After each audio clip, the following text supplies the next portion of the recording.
Tiga keluarga di Palembang hidup dalam kondisi yang memprihatinkan. Keluarga ini harus tinggal di rumah yang nyaris roboh.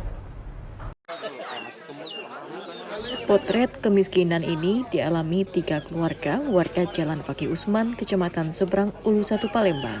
Keluarga ini terpaksa tinggal di rumah yang tak layak huni dengan kondisi bangunan rumah nyaris roboh. Rumah ini dihuni tiga kepala keluarga. Tiga diantaranya telah berusia lanjut.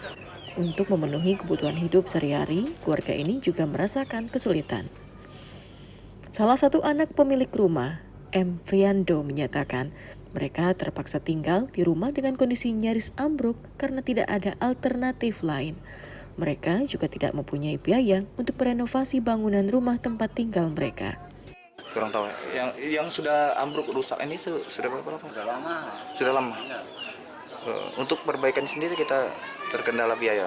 Ya, kita. Penderitaan keluarga yang tinggal di rumah tak layak huni ini mendapat perhatian serius pemerintah Kota Palembang. Wakil Wali Kota Palembang Fitrianti Agustinda bersama Basnas melihat langsung kondisi rumah ini. Fitrianti Agustinda menyatakan sangat prihatin dengan kondisi keluarga ini dan akan membangun kembali rumah mereka sehingga menjadi layak huni.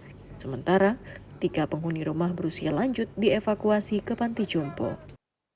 Dialog dengan keluarga, dengan bapak ibu yang ada di sana, memang kondisinya juga memprihatinkan. Secara kesehatan mereka harus segera kita bawa ke rumah sakit karena ada yang menderita sakit, dan karena usianya memang rata-rata lansia juga ini juga menjadi pengawasan kita untuk segera kita evakuasi, kita bawa ke tempat aman.